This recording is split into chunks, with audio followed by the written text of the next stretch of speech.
Hi, I'm John Garstang. I'm a dog trainer, and I'm very excited to have a conversation with Pearl today. Hey everybody, welcome back to another episode of Conversations with Pearl. I'm Pearl Sharenza, the owner and founder of Women's Successful Living. And today we have some fun conversation happening. And ladies, we have a gentleman on the show again. I know you're probably going, wow, we've had some really amazing men on the show. And today is no different. Today is my friend, John Garstang. He's a dog human trainer, educational writer, and musician with a passion for helping kids learn. When John started his journey working with animals, he quickly discovered it was the relationship between the animal and the guardian that inspired him the most. After watching scores of clients struggling, John started to see patterns emerge in his business and in his voluntary work abroad. He found himself repeating the same mantras and lessons. After being asked by charities and customers, John finally decided to crystallize these conceptions, lessons, and skills to create a resource for everyone based on the things that he has learned, giving you a solid foundation for your dog. Whether you're a new or experienced dog guardian, you've just brought home a new puppy or an old shelter dog, or you're a volunteer at a shelter looking to improve your skills, John definitely has some tips and tricks for you. And we're going to talk about some of those today. And John, I was looking on your Facebook page. I know we follow each other on Facebook, and I saw the husky you had on there. Did you find a home for him? No, I just got accosted by him outside. I had a bag of food, and he was all over it. He's a smart cookie, that one, and he's one of a kind. And you have to be careful with dogs that are so aesthetically beautiful because they can attract people for the wrong reasons. Like a status dog, so I'm really determined to find him the perfect place, preferably somewhere that's not on this Greek island, because whilst it's lovely here, it's not exactly a place that's designed for a husky.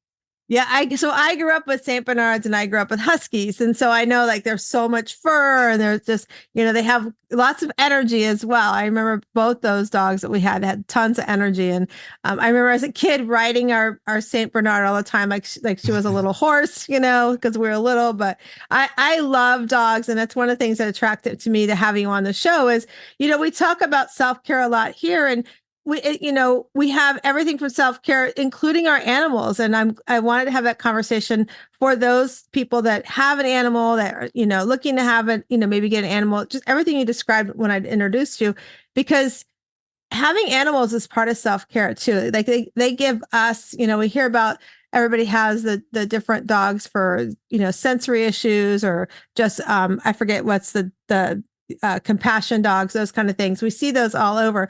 Sometimes I feel like there's a little too many of them getting passed through, but I just love, I've grown up with animals. My parents bred Saint Bernards. Our husky used to talk to my dad all the time. So the animals are so much fun, and it's a great part of self-care. But let's get started about where did this come up for you?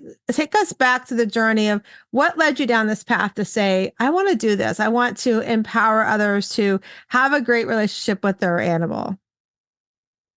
Okay, yeah. Well, I come from a musical and an active theatre background, and communication's a huge part of my work. I come from a huge family. I'm one of five. I have an Irish mother. And we used to go abroad a lot when I was young for various reasons. So I learned to speak a bit of different languages and meet people from different cultures. And I really realized I was tapping into a part of life that I really enjoyed, like almost a bottomless pit of magic where people are just interesting everywhere, all over the world. There are so many threads that make us similar, but there are so many things that make us fascinating, endlessly fascinating to me. And I always had an affinity working with animals. I used to work in stables when I was younger with horses and horse riders, and having a lot of animals around me growing up in the countryside. And it kind of made sense to me when I first got my first job working with a dog trainer when I was 25. All I was really doing was working out which dogs were compatible with each other and taking them out for walks in small packs. So he would do the one-on-one training, and I would kind of take some of the energy out of the smaller dogs and the younger dogs, or the groups of older dogs, and we'd find dogs that were compatible with each other energetically, which again was very interesting to me, and I found it very intuitive work. And as I started to put dogs together in groups that I thought would work, I started to also see the patterns in the people, the families that would have the dogs. You could see the people that were asking more questions about the dogs, that really wanted to know how the day had been for them or whatever. Those dogs responded a lot better because they were generally having questions asked of them. And a lot of the dogs that were kind of just farmed off, we need to get a dog for the family because that's what you do, but we don't really want to take much care of it. Let's just pay this guy to take it for the day. I noticed that those dogs were the ones that were really craving some boundaries and didn't really have any and were a bit confused.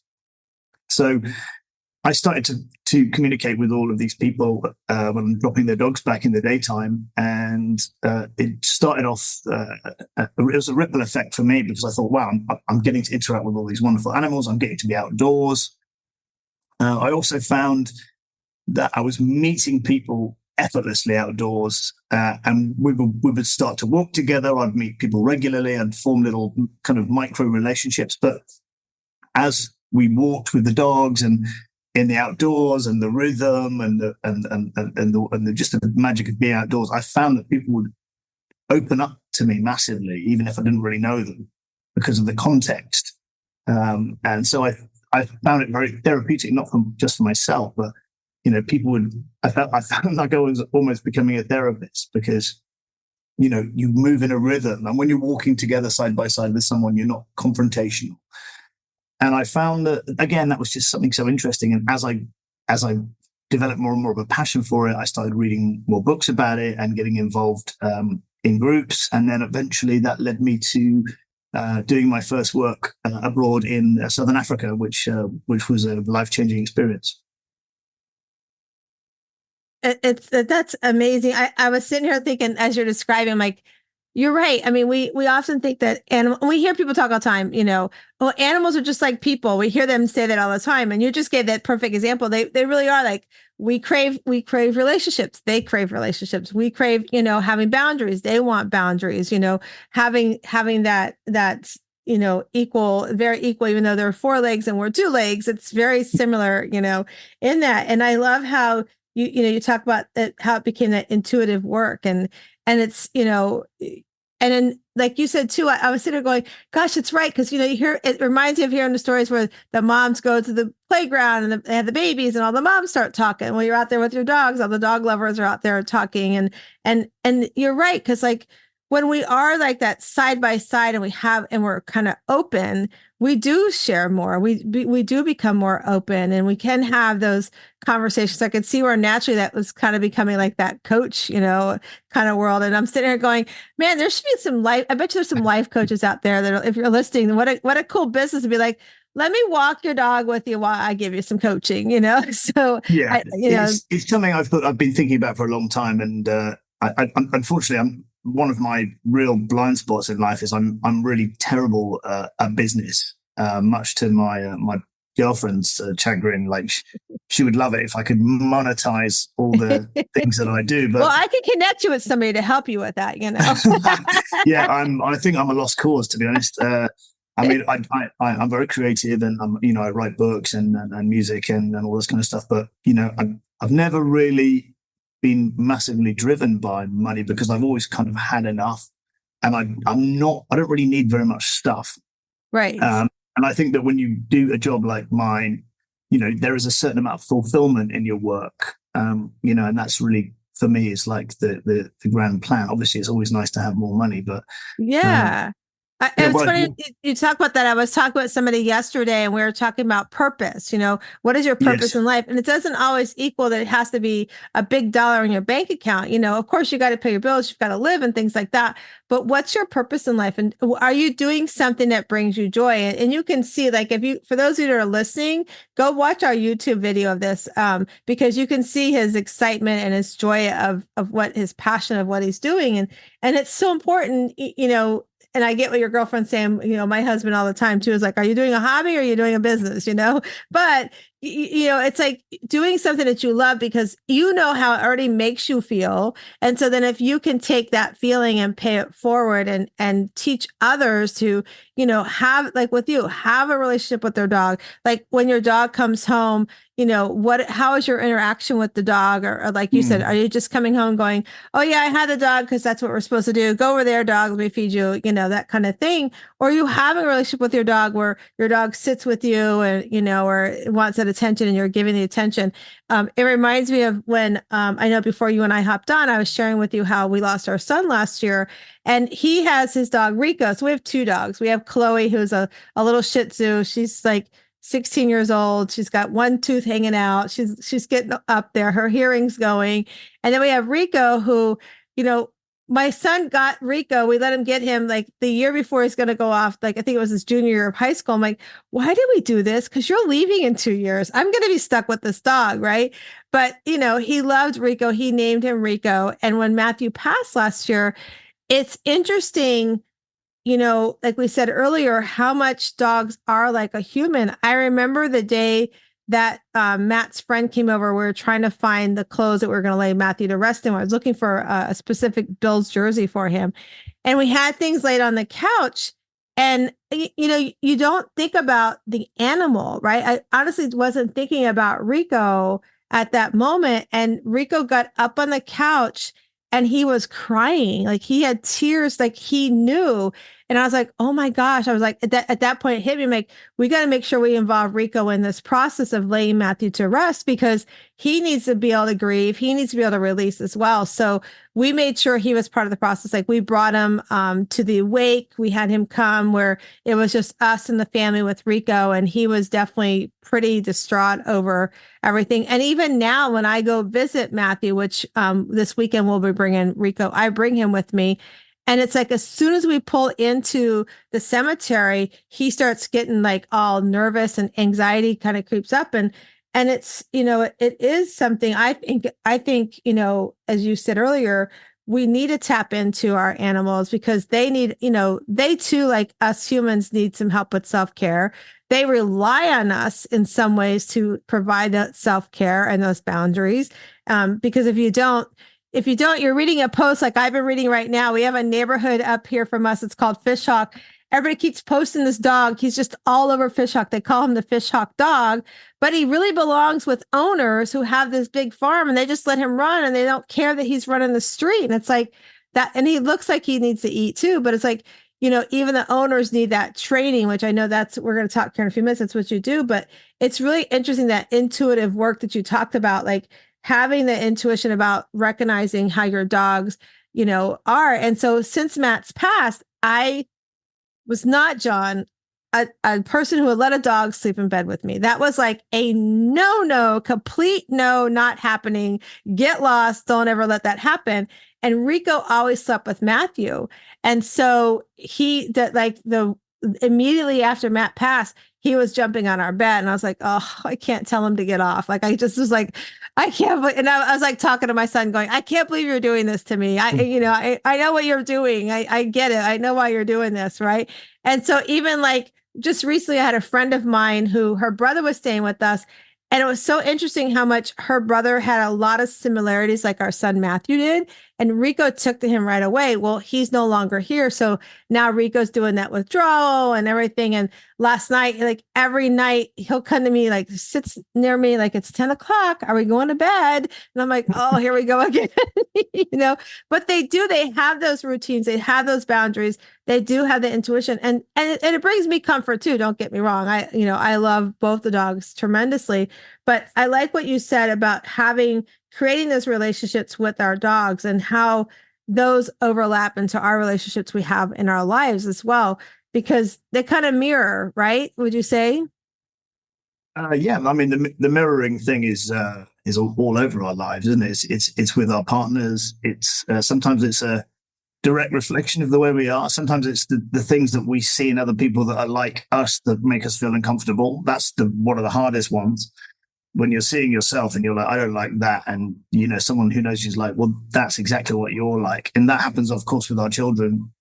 And the phrase I love is, our children are the best of us and the worst of us. And I I'm going through some soul searching in my relationship with my 10-year-old at the moment.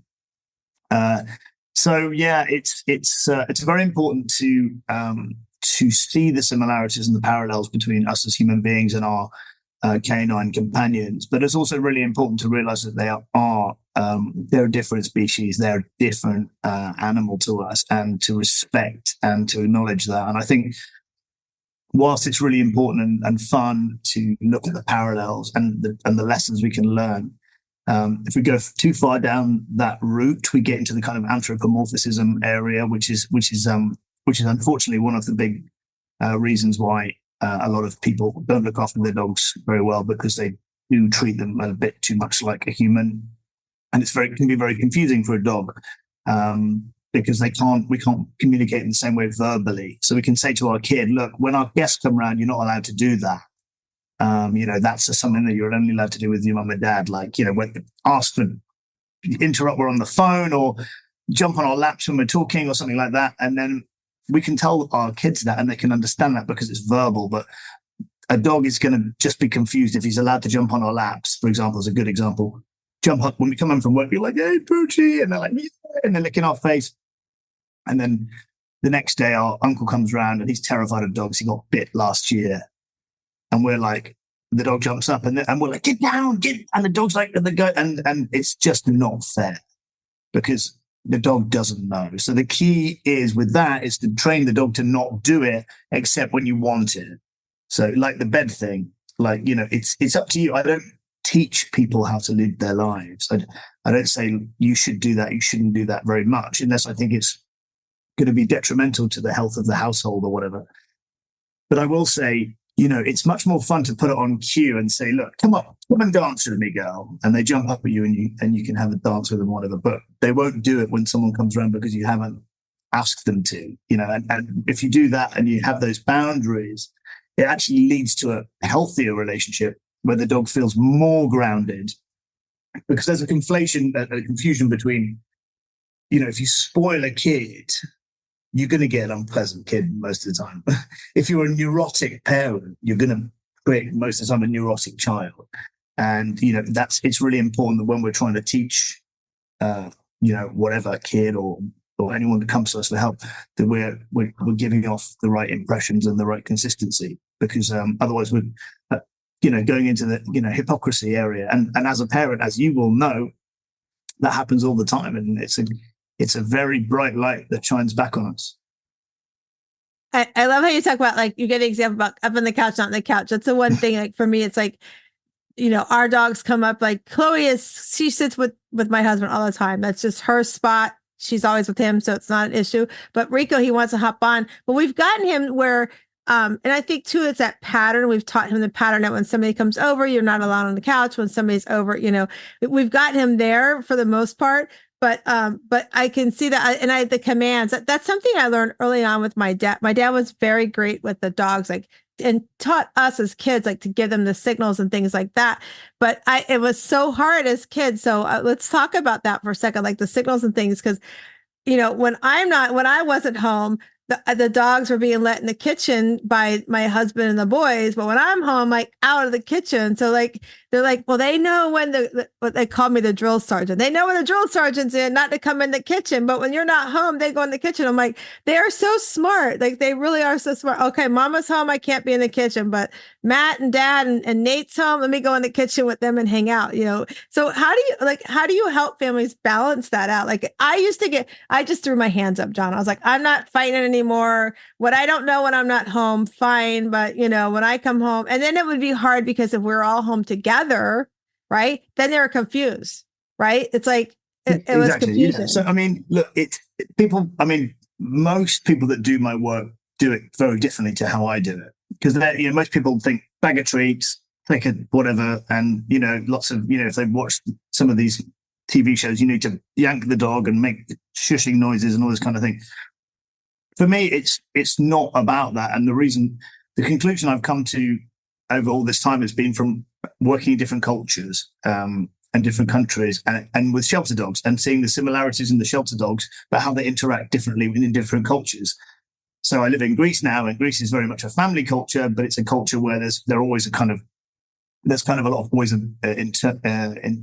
there's turmoil between, there's the Greek mom and the spoiled son, you got the granddad who doesn't want to hear from a foreigner. You've got all these interesting dynamics that are happening. So you can't say, it's like when I used to work in London, normally you got like a guy, a girl and a dog, and you can tell them and they do it and it's great. Not so in other places. You want to look at the whole picture. Before I even start with anything, I go and I look how people live, and I look at the interactions between them. I ask questions about who does what, who wears the trousers, who prepares the dinner, who takes the dog for the walk most of the time, who's the one who's most likely to feed it from the table, who's the one who's, and I try and find out, and it's really great fun for me. Most people know by the time I've done maybe a mini consultation with them on the phone what kind of guy I am and how I'm going to work. And I'm like, if you want someone to just boss you guys around and stuff, then go somewhere else, because that's not me. If you want to learn more about why your dog behaves how it does in the context of your dynamic, then I'm your man. And so I would have to look at interactions in the family. And obviously, if you have that kind of domiciled power over your kitchen area, you don't just have that with a dog, you'll have it generally. Like I'm cooking now, like I don't be making a sandwich when I'm trying to do 3 things at once, because otherwise my timing is going to get out of whack and we're all going to be, screwed. So you've got to see how the dynamic works. And then you've got to get people together and say, okay, how many people are actively involved in this animal's life? And what would you like to see more of from your dog? And what would you like to see less of? And I kind of break it down to those component parts. I don't want dogs, for me, I don't want them scratching at me, begging all the time, barking at me to get attention. And there's lots of different ways that dogs bark, and it can be quite cute when like the husky I've got makes those beautiful husky songs for me. And I quite like that, and I encourage it by singing with him. But what I don't want is that kind of like, give it to me, like don't, and because it's really easy to reinforce that without realizing it. And then all you're doing is you're telling the dog that do more of that because you're getting a response, So once you've worked out what people want and what they don't want, and that can take a while, that can take a few kind of interactions with people to find out what they want, and it's clarified. People sometimes say, oh, the dog, we're on the bed, we're trying to watch Netflix, the dog jumps up and we're trying to watch, and it's eating old popcorn, and I can tell when they're complaining, but they don't really mind.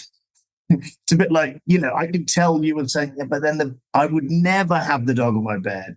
And there's partly the memory towards Matthew, and then there's also wanting to soothe the dog. So the context changed. So it's all about understanding that fluidity. You want to have boundaries, but boundaries don't have to be set in stone. They have to be contextual. And once the dog learns and builds good habits through high levels of positive reinforcement, and trying not to give any reinforcement to the behavior you don't want, then once the habits start to form, you can take your foot off the gas a bit and say, look, okay, it's Christmas. We can eat chocolate at 7:00 in the morning and have a glass of bubbles because it's Christmas. That's an example of how we do that as humans. We don't take that into the new year, and in February, we're not knocking back brandy at 6:00 in the morning and eating chocolate. So it's about forming good habits. And then, once the habits are formed, you can take your foot off the gas a little bit. So the first thing with your family would just be establishing what the boundaries are, what you want, and then you take it from there. Okay, so I'm sitting here listening to everybody's listening. It's like, it's so weird how it just, like you said, it just runs right. We do it in our human life too. It's like we set these boundaries. What do we want? We're fluid in other ways. We're not in some ways. Our boundaries can be strictly, locked at the gate, but we can release it when we want to release it. And I like how you take the approach too, where you look at the family dynamics, right? And not coming in. That's one of the reasons why, we have a friend here. She's a dog trainer. I love to refer her here locally because she takes that approach of what you do. Let's look what the family's like. Let's look at the dynamics.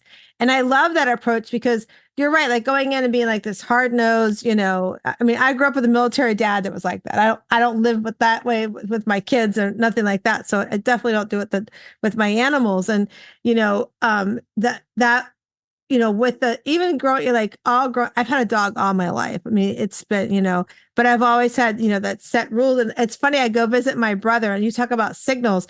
Like literally, with Rico and Chloe, maybe it's called age and we get more relaxed, but when they were younger, we had the kids, I could just give a hand signal, like it was dinner time, or like dinner, and they would go, or go crate, whatever, where they just go sit in their crate while we're eating dinner, whatever. And now it's like we're more like Rico and Chloe are kind of running around going, are we eating dinner with you? I know it changes and it fluids and all that. And so my biggest challenge, and so I'm going to ask you this question because I think one of the biggest challenges when people first get the dog is like that whole breaking them of like the potty training piece. Like I feel like for me, that's the biggest piece of the training is getting that piece down because I don't want you in the house, Now I have friends to this day, they're like, I actually have one friend whose dog uses the toilet, believe it or not. But it's like, okay, it's spraying. I'm like, it's the funniest thing in the world. But I'm like, and then I have another friend who still has like the little grass things because I know in some apartments you kind of have to have that. But overall, for us, we've always lived on, a pretty decent lot size. So we would have an area, we would take the dogs out and we train them right from the start. But I know for a lot of people, that's the biggest frustration part. Like when you first get a dog and doing that training, what are some of your approaches for that and helping families? Because, sometimes people go, oh yeah, the dog needs to go out. I'll get to it in a minute and I'm like going, he's standing at the door telling you he needs to go. Stop making him wait, So what's some of your thoughts behind that and the best approaches? Well, as I alluded to earlier about the making of habits, so a lot of people will paper over the cracks. So prevention is always better than cure with everything. It just is. So when people put puppy pads down, all they're doing is they're encouraging their dog to pee on them, which is fine if they don't mind having puppy pads for a long, long time. The thing is, when dogs pee, they produce these pheromones, these chemicals, and that's the reason why boy dogs pee on trees and whatever fire hydrants, because they're leaving their mark, and it's all very interesting and chemicals everywhere, and that's how dogs get a lot of their stimulation, their mental stimulation, which is why it's really important for people to allow their dogs to sniff stuff rather than being like, "Come on, we're supposed to be walking," and the dog's like, "Well, I have no interest in that walking. I'm interested in this piece of dirt right now." And it's really important to remember that. So the first thing you have to realize is if the dog starts peeing somewhere in the house, it's generally going to be in quite similar places, and that's a pheromone. And if you don't get rid of the pheromones, then it's just basically like a WC sign.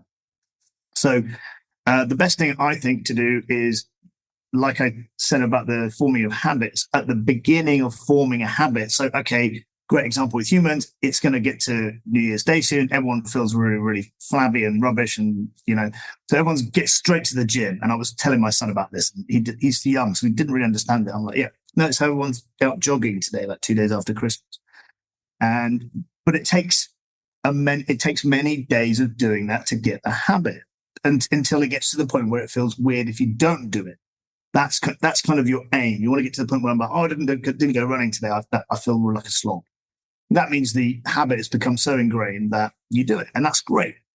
So with the dog, you need to I would probably use a confinement area where where they probably at the beginning will be discouraged to use the toilet, but give them like a run from there where they can use a toilet that you've prepared. So it means that they've got their confinement area with their bed and everything they need, but then what they realize that when they need to use the toilet area, it's away from where they sleep, and that discourages it. But the way that I personally do it is I just do it on a timer first. Once you've cleaned the whole area, there's no pheromones anywhere, there's no puppy pads anywhere. The dog has a place where it can be confined. Give it its food, give it a walk, let it run around, give it its food, watch how it drinks, and then make a note of the time. And always, always, always, when you take your dog outside, keep it on a leash. Don't just let the dog run around doing what it wants willy-nilly. There's a few elements to this. If if you keep it on a leash, you can make a note, but take your time. Don't be in a rush. Oh, come on, because that's not going to work. Wait till it goes and make a note of that spot. Bring it inside. When it's going for a pee, when it's going for, be like, pick a word or a phrase. I personally use hurry up. Because when I'm late at night and I want to get to bed and hurry up, and then the dog will be like, okay, but you have to be quiet. Because if you go, yes, speed, the dog will be like, what? And it'll stop. So keep it calm, get your timing right. As soon as the dog pees, maybe give it a little treat, a little bit of cheese or something nice like that. Get a nice little ear massage. Good dog, good dog. Bring it back inside and do it on the clock when the animal is young and its bladder is very small. Do it on the clock and get it used to it. Now, the key thing is, where many people get this wrong, especially if they live in an apartment, is what they do is they take the dog out and they're like, come on, bedtime. And the dog goes to repeat, and then they take it straight inside. And that's a terrible mistake, because the dog will learn that it'll be punished for going to the toilet by being taken inside. So what you should say is, when the dog has a pee, you should say, good dog, let's take a little walk. And even if it's only 3 minutes, take the dog for a little walk and say, you've gone for a pee, and as a result, I'm going to let you have a little walk around the block. You can sniff around. Well, good dog, and we have a nice little time, even if it's late at night, and then inside. Because if you don't do that and the dog's bored, you take it outside and it's thinking, I'm not going to go for a pee because you're taking me straight inside. So always reward. It's like when a dog comes back to you in a recall session, give it a nice cuddle, make sure you have plenty of time, and then let it go again. And reward it for coming back to you by letting it play again. Reward it for going for a pee by going for a walk. But in terms of making sure the dog doesn't pee inside, get it on a clock. Make sure the pheromones have disappeared completely, and make sure you get your rewarding right. Your timing has to be exactly right. And then I think that's probably the most effective way that I know. That's such a great example, because I know we've been in our house here now 3 years, and we're in a smaller home. We're on like a postage stamp lot. We went from like almost 2 acres of land to we have a yard that's not fenced in. So we have to take our dogs on a leash. And so that was an adjustment for them. That was like a whole new training for them coming here, because we had a fenced area, and we did like you did. We would take them outside. We would, we didn't just let them go when they were younger, because then we know they would do their business, and then we would let them run around in the pen, and they would call them back in, right? We'd take them off the leash, they'd go run around, come back in. And so as they got older, they knew, okay, I'm going to go out, I'm going to do my business, and I'm going to get to play for a little while. Then they'd come to the fence, they'd bark like, okay, I'm ready to come in, come get me. We'd let them just kind of have we'd play with them for a little bit, then give them some free time. And so we came here, total opposite. Like, I remember, at the old house, if the door opened and Rico got out, it was like, no big deal. He's going to run the neighborhood. He's going to come right back. Right. But here, he didn't know the neighborhood, totally new for him. So a friend of mine was coming in the door and Rico got out. He went next door and, he sees a dog. He wants to talk with the dog. And my neighbor's like, that's not cool. And I'm like, listen, I'm really sorry. We just moved here. He's used to like coming from here. This is this, so she kind of held it against us for a little while, but we had to teach them how to go with us on a leash. And it's funny how you said that. I just did this on my own. So I'm very proud of myself to hear you say the reinforcement what we did. And we would take them out, and we would, they have this patch of grass over here right by where we go. They know that's where they're going to do their business. We pick up, after they're done.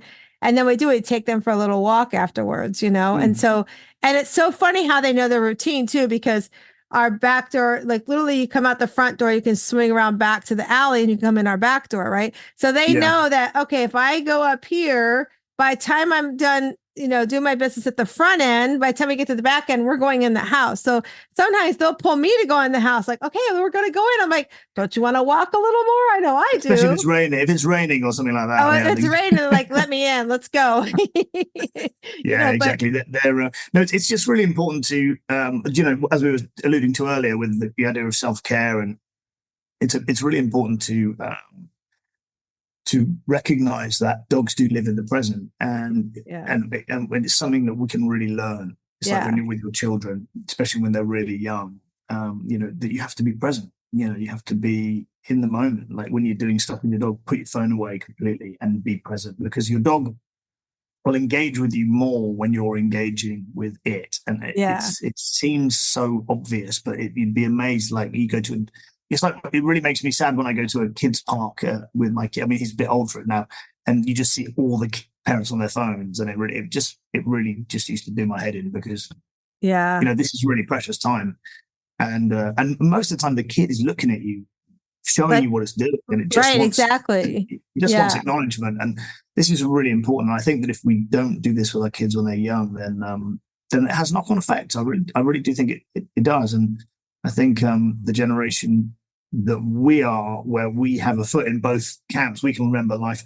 before internet and mobile phones, and we can remember, and we're fully engaged with life after it. Right. But we're very unique. We're very, very unique in the spectrum of our generation.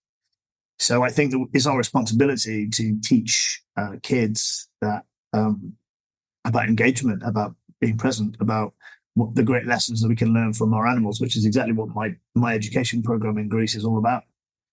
Yeah, I love that you said that too. And what brought me back too is like you're talking about personalities with the dogs, and even with the kids. Like my boys, they're total opposites. My oldest was athletic, and he could go walk up to a girl and talk to her, no problem. My younger one was more introvert, more like he'll build computers versus doing athletics.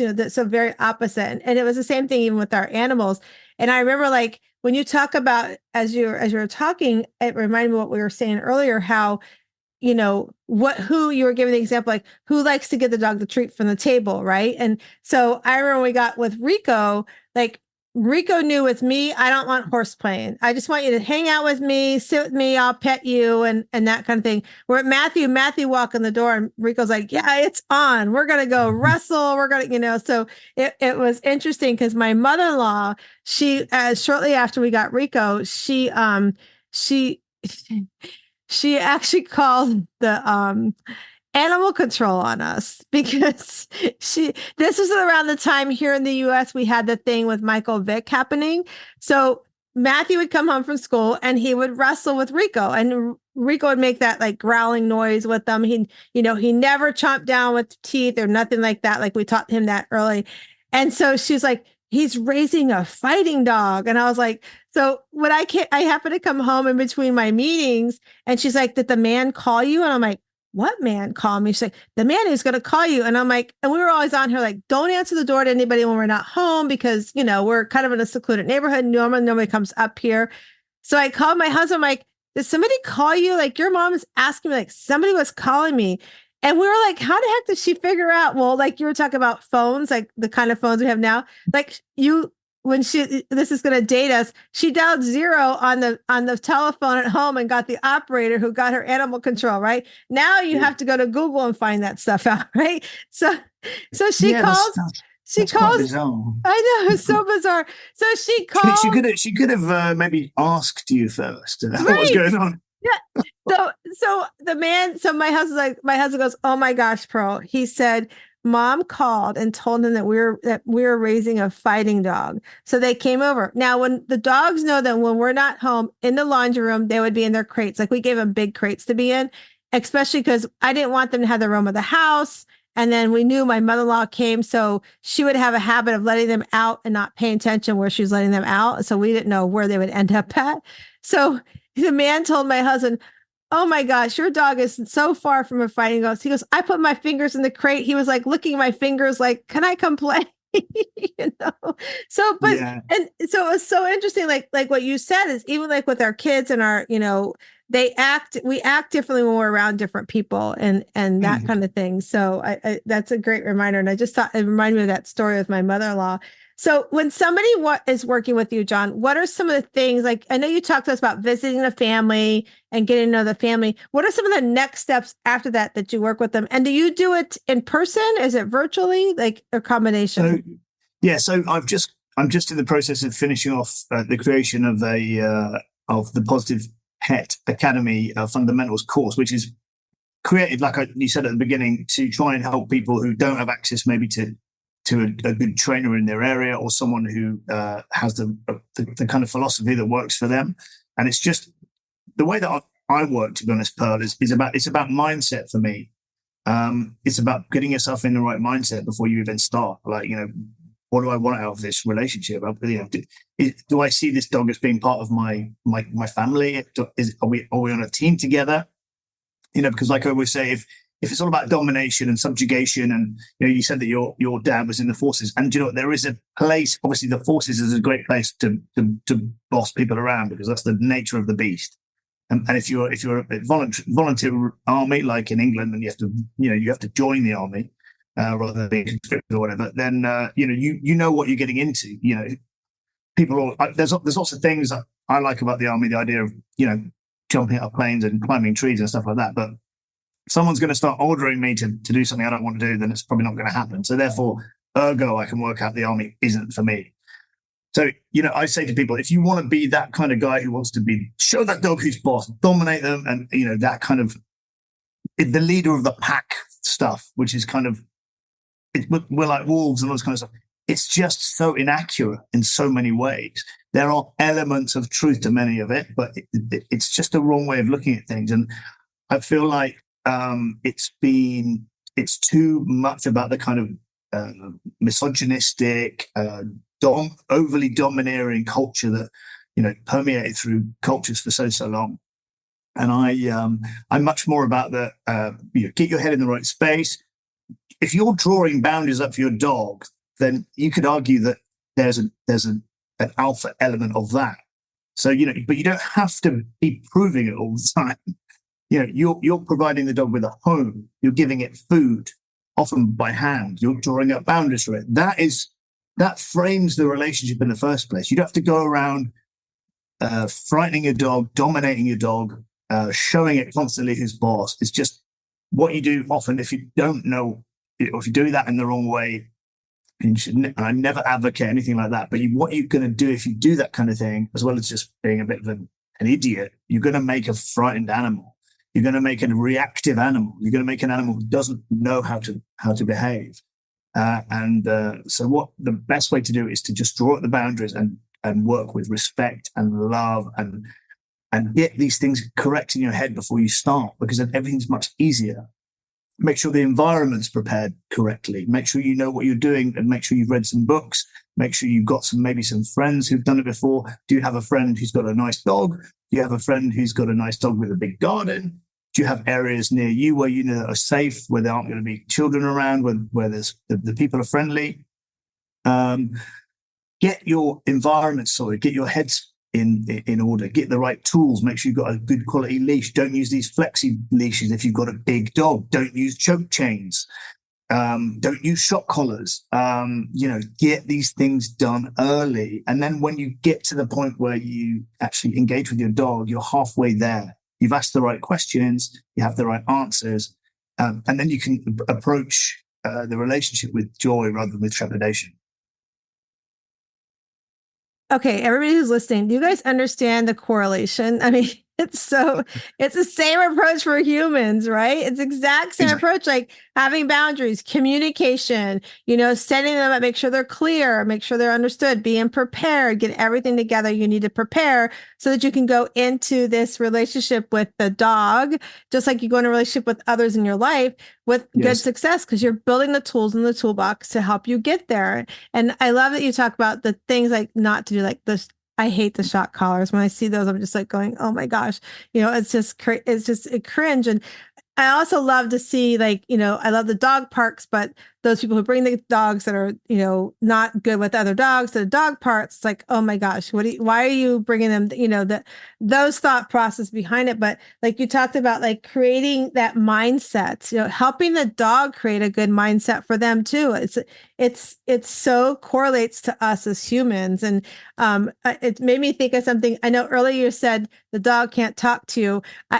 I want to talk to you about gadgets for a second. So there's all these gadgets out there, and I'm sure you've seen this on TikTok, and I'm like going, and typically I find it with Huskies, and I feel like maybe that's why they have such success, because Huskies, I feel like, are so smart, like talking, like you're talking about how the one you're trying to get home sings to you. I remember growing up, Mike, the dog, our Huskies would talk with my dad, like they would have this little language that they would do. But these little things on the floor where they say like I'm hungry, like have you seen those things? They push the button. One says I'm hungry. Once I don't know, I'm mad. And there's like, have you seen those? Well, look, ever since the beginning of conditioning work was kind of Pavlov is the guy, obviously, about the famous story of the ringing of the bell, and that's that's classical conditioning. But if you're teaching a dog to push, I mean, if the dog teaching it to push a button to tell you it's hungry, then in order to get to that point, you have to know your dog was hungry in the first place, right? In order to get them to get to that button. So it's really good fun, that kind of stuff. It's really fun, and it works really well for TikTok, as lots of things do. But in reality, it would be like saying to your kid, I need you to give me a card to tell me that you're hungry, instead of going excuse me. So it's good fun stuff. I'm not going to try and be a killjoy here. But, I know when I look at them, sometimes I'm like going, that would really irritate me. I would much rather Rico and Chloe walk up going, okay, Mom, it's around 5:00 in the afternoon when I usually eat. Can we go outside so I can come in and eat now? Listen, so I talk about this all the time. Right? So when you get to know someone really well, there's a lot of unspoken stuff. If you've been married with someone for a long time, or you got a sister or something, you can communicate without saying anything, just a little raised eyebrow. You can have that with your dog. You really can. I mean, obviously, some people have more skills, some people have more aptitude, some people have more time. But the dog that I go to dozens of schools all over the place with my dog as a demonstration dog, so people can see body language. And we don't have to do anything. I never have to say anything to her. And when I'm doing dog training, I very rarely use verbal cues, because when you have a relationship that you've developed, then everything's kind of unspoken. Like if you go around your auntie's house and you put your foot on a table or something, and she just looks at you like that, then you're going to stop. And you don't need to be slapped or shouted at, because it's there because it's been cultivated. Right. So whilst these things you describe are, they're good laugh, as we say, they're good fun. Yeah, they're a good laugh. It's papering over the cracks. Like the really key thing you want to be doing with your animal, with your boyfriend, with your parents, is to cultivate a deeper communication. And that is something that, can't really be replicated by pushing buttons and stuff like that. Although I do see that it's a lot of fun. Yeah, I'm looking at going, that would just aggravate the heck out of me. Yeah, it would do my head in as well. But, I think for media like that, it's great fun. And but what I don't want to do is I'm very disappointed, because everywhere I go, people always say, oh, you like that guy on TV and he does the thing. And I'm always like, that's a TV show and it's edited. Right. The editing shows and is it taught a big generation of people with dogs that you can fix problems really quickly if you just do the stuff that he's doing. And that's just, it's missing the point, and it's also lazy, and it's also irresponsible to make shows like that, because having a dog in any relationship, it should be fun, and it should be fulfilling, and it should be magic, like absolute magic. Absolutely. And if you think you can just fix things by taking a pill, or people go, oh, I want to lose weight, if I take this pill, it takes effort. You got to eat right, you got to exercise, you got to go to bed decent time. That's the reality. We live in this constant thing where everyone's going, hack this and hack that and hack to do this. And of course, there are hacks with everything, but it's not the be all and end all. Right? Exactly. The process is everything for me, and the process of learning an instrument, the process of learning a culture, the process of having a good relationship is much more important than the hacks that get you to the end point. Because with relationships, there is no end point; it's all just a process. That's a great example of, and it goes with both animals and people, the process of building those great relationships. And like you said, you can have those like with our kids, you can give your kid a look and they know, oh, Mom means business right now, so I better just stop what I'm doing. Like they know. And that's what's so important. I love that you point that out too. I could never watch those shows because that would be like, there's no way that happens in that fast. There's no way. I grew up watching, and with our dogs, like I said, we've had dogs all our life. I'm like, there's just no way. Yeah, I mean, and also the stuff that I do it's a bit more abstract. Like it's about energy, and I'm a big believer in I can dominate a room with the dog. When I say dominate, is in take complete control of the room and have the dog focus on me, just because I've done it so much. But the thing is, you have to remember, if people have already expected me to come into a room and they want to listen to me, then just by accident of that design, people are going to suddenly focus on me. And the dog isn't used to someone from outside coming in and having that focus. So therefore, the dog's going to be like, what is going on here? Who's this guy? Right. And why are all the people in my life suddenly focusing on him? And why is he not giving me attention when I'm jumping on him and trying to get his attention? This is weird. Yeah. And so people see what happens and they see the dog suddenly lie down in the corner and be like, whoa. And I'm like, oh, look at your dog. It's not jumping anymore. And then after about 20 seconds, and they're like, that's magic. And I'm like, no, it's not. It's just because of the context. I'm a new guy. You'll pay me attention. I'm not giving the dog attention. Ergo, like, the dog is just chilling now. And when the dog is in the process and it's chilled, I'm going to go over to it very gently and be like, hello, mate. Yeah. I'm so happy to meet you, and it's easy when you know how, like everything. Right. I love that. So we're getting close to our time. So I would like to, we talk about magic. So first of all, I have a question for you, but before I go to my question, tell everybody how they can reach out to you. What's the best way that people should reach out to you? So I have the Positive Pet Project, and that is my kind of international organization where I help shelter organizations and different shelters to help with rehoming dogs, also giving advice to people if they have a shelter maybe in a part of the world where they haven't got the resources and they need some advice. So you can reach out to me on Instagram at the Positive Pet Project. And at the moment, my Positive Pet Academy.com is being designed and finalized, and that will be really, it's extensive. There's going to be stacks and stacks of video explainers, loads of different dogs that I work with in all the videos, lots and lots of ideas about my philosophy, stories about things when I've done X, Y, and Z in different places and how it's worked and how it's been really effective, but it's been gentle and kind and fun. You can also go on my Facebook, John Garstang, when my name is there. I can't do there it is. And you can just send me a message and say hi anytime. If you want to do a consultation with me, if you just want to reach out, send me a message. We can have a chat. And if you want to go through like a proper hour-long consultation where we get into everything, I'm quite happy to do that as well with you. Positive Pet Project on YouTube. There's some music that I created with some musicians in Greece that we wrote for some original music for the animal cause in Greece. There's some information about the award I won last year and the book that I wrote, which is in the Greek national curriculum. But other than that, I'm about, if you can write down my name and you remember the Positive Pet Project and you're on Instagram, just drop me a line and I'll be more than happy to say hello. Absolutely. And we'll make sure we put everything in the show notes. People can find it as well when they go online and find it. So I'm going to ask you a question. So what do you love to do for self-care? What's your favorite thing to do for self-care? Dear me, the devil in me and the shoulder comes up when you say things like that. Like, because I like the broad spectrum of humanity. As being a musician, I like to party. I like to spend time with people I like. I like to spend time on my own in social situations and try and work out what things are going, just for my own stimulation. I do yoga. I'm a qualified yoga instructor. So on the physical side, I windsurf.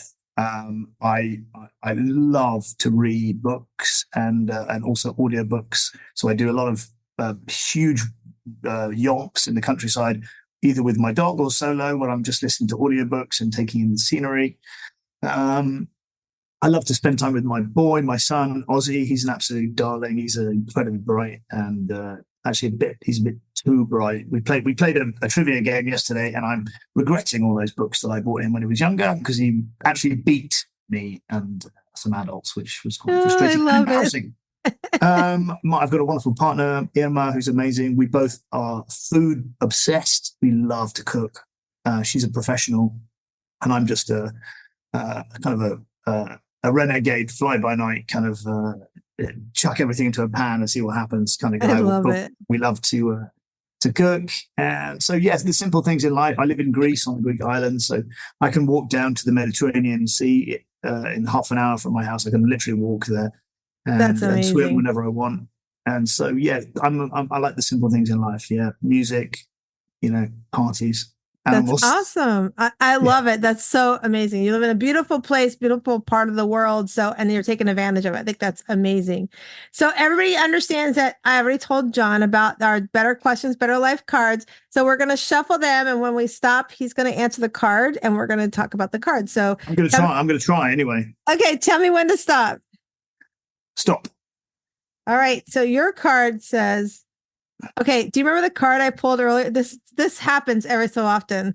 What do I see differently? You got the same card as what I pulled earlier. Well, what I don't see differently is that card. That's for a start. So, like, explain to me what you really mean by that question. So it's whatever resonates with you. So what do you see differently, maybe in your life? What do you see differently, and I think it's really like, I think people often, they get caught up. They can't see the wood for the trees. They get caught up with too much information. And they're in that kind of space where there's no room to get perspective. So it's a big metaphor in yoga. It's a big metaphor in working with animals. Is the ability to be objective, to step back and to see things speak. It's sometimes to be dispassionate, which is quite a difficult thing for me because I'm very passionate, but just to take a breath and be like, okay, what is happening here? Like, why is my dog doing that? Why am I reacting so badly to that thing happening?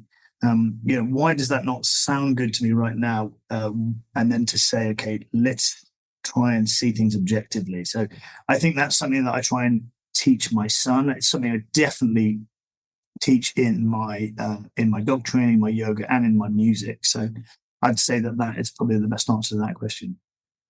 That's a great answer to that question too.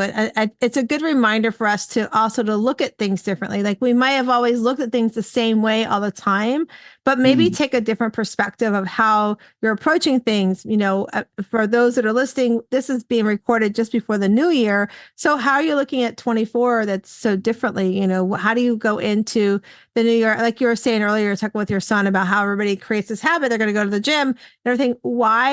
Why just January? Like it can be any time of the year, right? It's like no matter what. And so the challenge too is to look at things differently. For me, with coming into that season that we're heading into, is like if the end of January it's not working, just find something that works for you. Let's just take health and wellness. If you just want to change something, just pick one thing and just work on that one thing. I saw somebody the other day said, I decided at the beginning of 23, she was going to go for a walk at least once a day.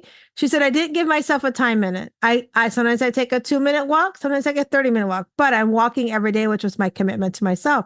So I'm like, that's a great way to see things differently when you're committing to something. So thanks for playing along with that. I totally agree. And what I would also say is don't stop getting in your own way. Like, don't stop doing things if you really don't want to do them. Just be creative and find something that you do. I mean, I really don't like running that much, but I do like sometimes playing a bit of basketball or football with my kid or with mates of mine. Or I'd rather just take a walk in the hills, because walking up and down hills is the same mechanically as running. It's just like you just on an incline, you're still getting the same benefits without the same pressure on your joints, maybe. So don't get in your own way and don't give yourself something that's unrealistic, because otherwise you're just completely sabotaging yourself all the time, and that just sets you up for more failure. That's it's such an amazing reminder. I love that, stop getting in our own way. That's so, so powerful. And I just want to thank you again for joining us. And if you're watching us on YouTube, make sure you like and subscribe. If you're listening to us on the podcast, Apple or wherever you listen to, make sure you hit the like button and share us out. And if you're listening to us on 360 Talk Radio for Women, thank you so much for joining us.